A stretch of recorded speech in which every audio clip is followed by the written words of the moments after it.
Assalamualaikum warahmatullahi wabarakatuh. Selamat berjumpa kembali anak-anak.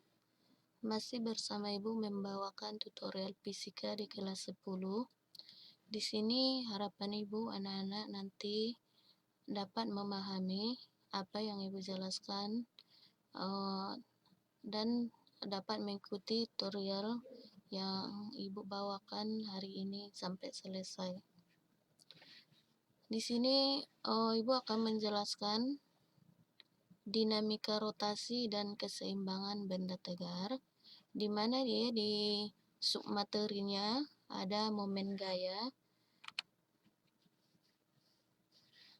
Ibu lanjut, di mana dia pada video sebelumnya Ibu sudah menjelaskan mengenai momentum, impuls, hukum kekekalan momentum, dan tumbukan. Dan untuk kesempatan kali ini Ibu akan menjelaskan mengenai dinamika rotasi atau momen gaya. Baiklah anak-anak, di sini Ibu akan menjelaskan dulu dinamika rotasi. Sebelum membahas dinamika rotasi, anak-anak harus tahu dulu atau memahami konsep kesetimbangan ya. Jadi anak-anak kesetimbangan benda tegar itu erat kaitannya dengan hukum 1 Newton. Jadi anak-anak konsepnya menggunakan coba kita lihat di sini. Konsepnya menggunakan sigma F sama dengan 0 atau sigma to sama dengan 0. Ini dibaca dengan to atau dia adalah torsi atau momen gaya. Di mana anak-anak kesetimbangan benda tegar itu adalah ketika suatu benda dianggap sebagai benda titik. Maksudnya di sini dengan sigma F sama dengan 0, yaitu benda tersebut dalam keadaan setimbang. Sedangkan sigma to-nya atau torsinya itu 0 jika pada keseimbangan benda tegar menggunakan syarat ya. Jadi anak-anak syarat kesetimbangan yang berlaku pada benda tegar adalah coba kita perhatikan sigma F-nya tadi kan 0. Nah, di mana anak-anak total gaya yang bekerja pada benda tersebut sama dengan 0. Sedangkan sigma to-nya itu dia 0 karena total momen gaya atau torsinya itu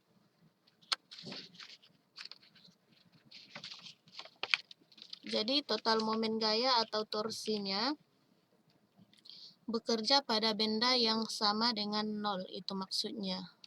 Sehingga dia torsinya juga 0.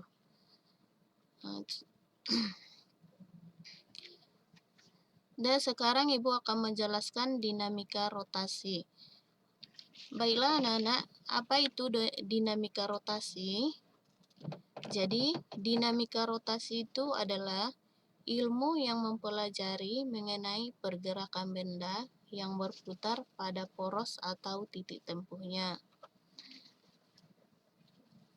Di mana dinamika rotasi ini dipengaruhi oleh beberapa hal anak-anak ya, seperti gaya seperti gaya, massa, percepatan, kecepatan, torsi, dan lain-lain. Itulah yang mempengaruhinya. Dan anak-anak dinamika rotasi ini menggunakan konsep hukum 2 Newton ya. Itulah dia konsepnya. Yaitu di mana pada dinamika rotasi dia berlaku sigma F sama dengan massa kali A. Di mana sigma F ini menandakan misalnya gayanya lebih dari 1, M-nya ini massa benda yang bersatuan kilogram, A-nya adalah percepatan meter per sekon kuadrat. Kenapa dia sigma F sama dengan M kali A? Ini karena ia berotasi pada porosnya dan dipengaruhi oleh torsi. Sehingga kita menggunakan persamaan sigma to sama dengan I kali A. Di mana di sini coba kita perhatikan sigma F ini adalah resultan gaya menandakan lebih dari satu ya. M-nya ini massa atau ukuran kelembapan yang bersatuan kilogram, A-nya percepatan meter per sekon kuadrat. Sedangkan sigma to-nya adalah momen torsi yang bersatuan Newton kali N kali meter ya.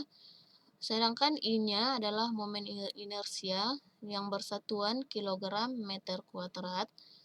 Ini adalah bentuk sudut atau sudut alfa, itu menandakan percepatan sudut yang bersatuan radian per sekon.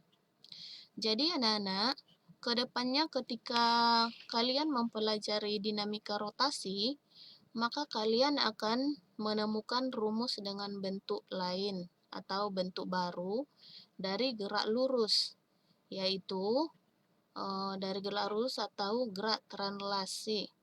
Jadi anak-anak, kalian tetap harus paham dulu mengenai gerak lurus yang mengikuti hukum 2 Newton ya. Coba kalian perhatikan di sini ada dia perbedaan gerak translasi dan gerak rotasi. Di sini ada dia gerak translasi atau gerak lurus. Ini adalah gerak rotasi. Nah, di mana dia ada posisi, kecepatan, percepatan, persamaan geraknya, massa, kelembaman atau inersia, hukum 2 Newton, momentum, kerja, energi kinetik, dan daya. Kalau kita perhatikan di gerak translasinya, di sini kan kalau dia posisinya X, sedangkan gerak rotasinya ini sudut theta ya. Kecepatan P di gerak rotasinya omega. Untuk percepatan di gerak translasi atau gerak lurusnya ini sudut alfa, sama dia di gerak rotasi menggunakan sudut alfa ya. Untuk persamaan geraknya X sama dengan kecepatan kali waktu. Kecepatan sama dengan ini kecepatan awal ditambah percepatan dikali waktu. X sama dengan kecepatan awal dikali waktu ditambah setengah dikali percepatan dikali waktu kuadrat. Kecepatan kuadrat sama dengan 2 pi kecepatan awal kuadrat ditambah 2 kali percepatan X. Kalau kita lihat di gerak rotasinya, dia menggunakan omega sama dengan omega dikali waktu. Omega ini adalah kecepatan sudut ya. Nah, di mana omega sama dengan omega 0 ditambah berarti dia positif. Nah, di sini ada sudutnya atau tetanya, kecepatan sudut awal dikali waktu ditambah setengah kali percepatan dikali waktu. Di mana dia omega kuadrat sama dengan omega awal kuadrat ditambah 2 kali percepatan dikali sudut theta ya. Sedangkan untuk massa di gerak lurusnya atau translasinya yaitu mas M, di gerak rotasinya menggunakan I. Untuk hukum 2 Newton, di mana gaya sama dengan massa kali percepatan, sedangkan di gerak rotasinya to sama dengan I dikali A. I ini adalah momen inersia. Kalau kita perhatikan di momentum, yaitu P sama dengan M kali P. Sedangkan di gerak rotasinya, L sama dengan I dikali omega. Untuk kerjanya, kerjanya FD atau di gerak rotasinya to kali sudut atau theta. Sedangkan untuk energi kinetik setengah massa kali kecepatan kuadrat gerak rotasinya setengah kali momen inersia kali omega kuadrat. Dan yang seterusnya daya di gerak lurusnya F kali P, untuk gerak rotasinya T dikali omega. Itulah dia anak-anak perbedaan gerak translasi dan gerak rotasi. Jadi anak-anak dari gerak linear translasi itu rumusnya sama. Kita hanya menggantinya dengan lambang atau kita hanya mengganti lambang untuk dinamika rotasinya saja. Jadi mudah-mudahan apa yang Ibu jelaskan di perbedaan gerak translasi dan gerak rotasi ini dapat kalian pahami. Di sini maksudnya kita hanya mengganti lambangnya saja ya untuk dinamika rotasinya. Jadi anak-anak itulah pelajaran mengenai dinamika rotasi. Selanjutnya anak-anak Ibu akan menjelaskan mengenai momen gaya atau torsi.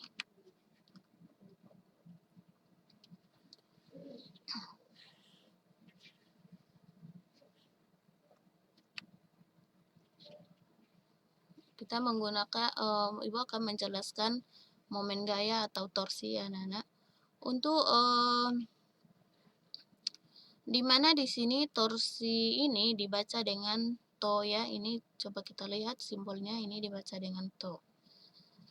Ya. Di mana momen gaya atau torsi adalah suatu ukuran, suatu kecenderungan gaya untuk memutar benda terhadap titik poros. Jadi momen gaya ini atau torsi itu adalah ukuran keefektifan gaya terhadap gaya yang bekerja pada suatu benda untuk memutar benda tersebut terhadap titik poros tertentu. Itu dia ya anak-anak. Di mana tadi momen gaya ini atau torsi ini adalah suatu kecenderungan suatu gaya untuk memutar benda terhadap titik poros tertentu. Jadi anak-anak torsi ini pertama kali ditemukan oleh seorang ilmuwan yang bernama John Thomson. Jangan lupa ya, kalau perlu anak-anak ketahui yang pertama kali menemukan momen gaya atau torsi. Jadi ilmuwan yang pertama kali menemukannya adalah John Thomson. Itu dia. Coba contoh di sini di momen gaya, coba kalian lihat ada di sini sebuah, misalnya contohnya ada pintu. Ya, coba kalian perhatikan di sini ada sebuah pintu. Ketika kalian membuka pintu, tentunya kalian hanya perlu memutar engsel, ini kan. Kita hanya perlu memutar engselnya aja. Dan kemudian pintu terbuka, maka agar bisa bekerja, torsi dipengaruhi oleh engsel pintu sebagai titik tempuhnya. Jadi anak-anak, gaya yang bekerja ini kan ada dia, gaya yang bekerja di sini yaitu gayanya dari kita atau dari kalian atau dari orangnya yang membuka pintu dengan lengan atau jarak terhadap titik tempuhnya. Itu dia. Nah, anak-anak, kecilnya torsi dipengaruhi oleh poros. Jadi atau titik tempuhnya. Jadi gaya dan jaraknya, gaya dan jarak atau lengan juga dipengaruhi di sini ya.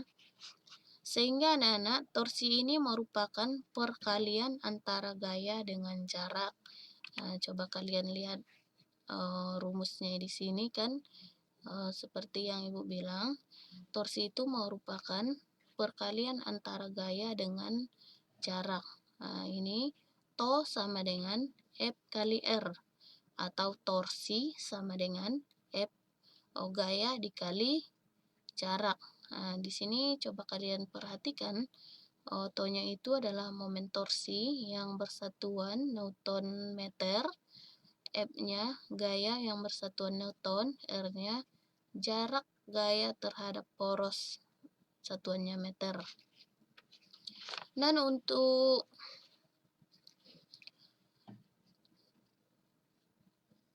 anak-anak, torsi ini juga memiliki arah, ya.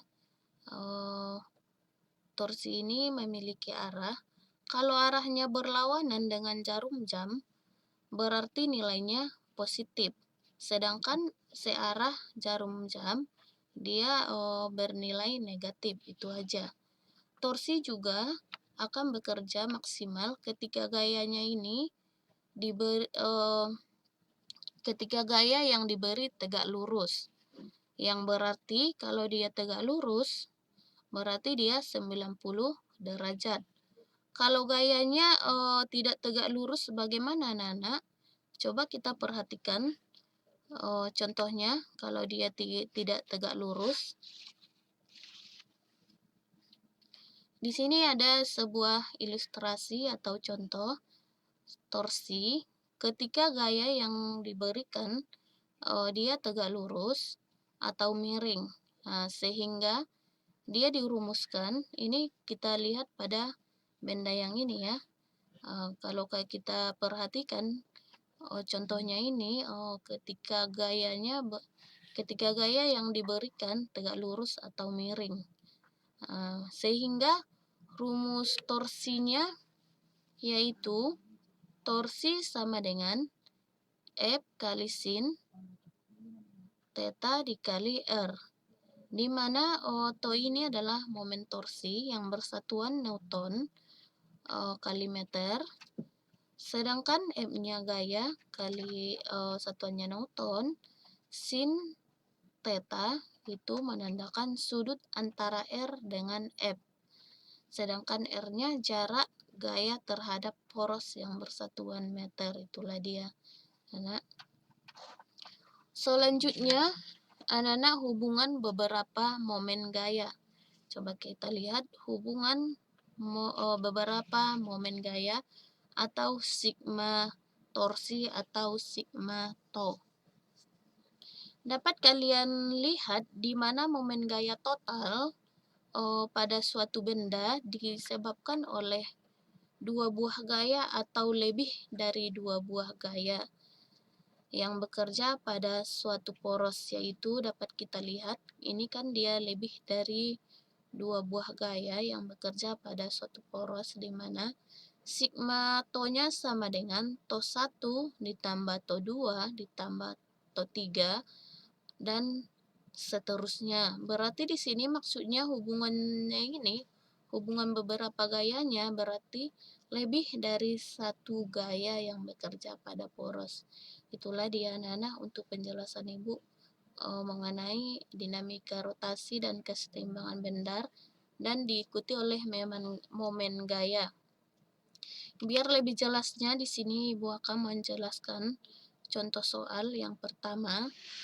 Sebuah benda dengan panjang lengan yaitu 25 cm, gaya yang diberikan pada ujung lengan sebesar 20 Newton, sudut yang terbentuk antara gaya dengan lengan gaya yaitu 150 derajat. Jadi berapakah gaya pada benda tersebut? Kita mencari gayanya berapa.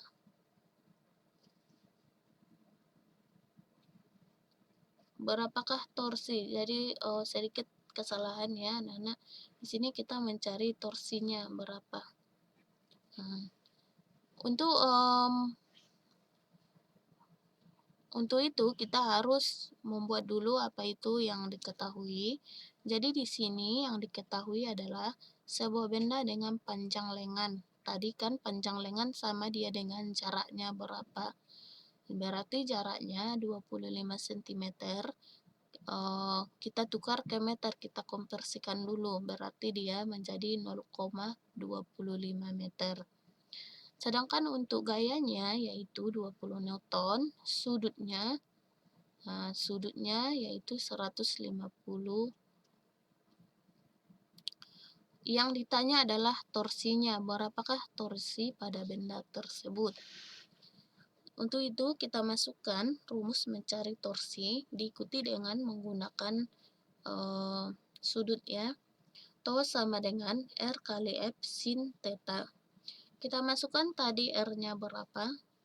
Jaraknya 0,25, F-nya atau gayanya 20, sin theta-nya 150 derajat. Kita turunkan 0,25 dikali 20. Sin 150 itu adalah 0,5. Ini kita kalikan semua, 0,25 dikali 20 kali 0,5. Hasilnya adalah 2,5 Newton meter. Jadi anak-anak, torsi pada benda tersebut adalah 2,5 Newton meter. Itulah dia penjelasan untuk soal nomor 1. Yang kedua, di sini coba kita perhatikan anak-anak. Ini ada sebagai poros, yang bulat ini sebagai porosnya. Di sini ada gayanya sebesar 10 Newton. Mendorong benda ini, dia mendorong benda, coba kita perhatikan.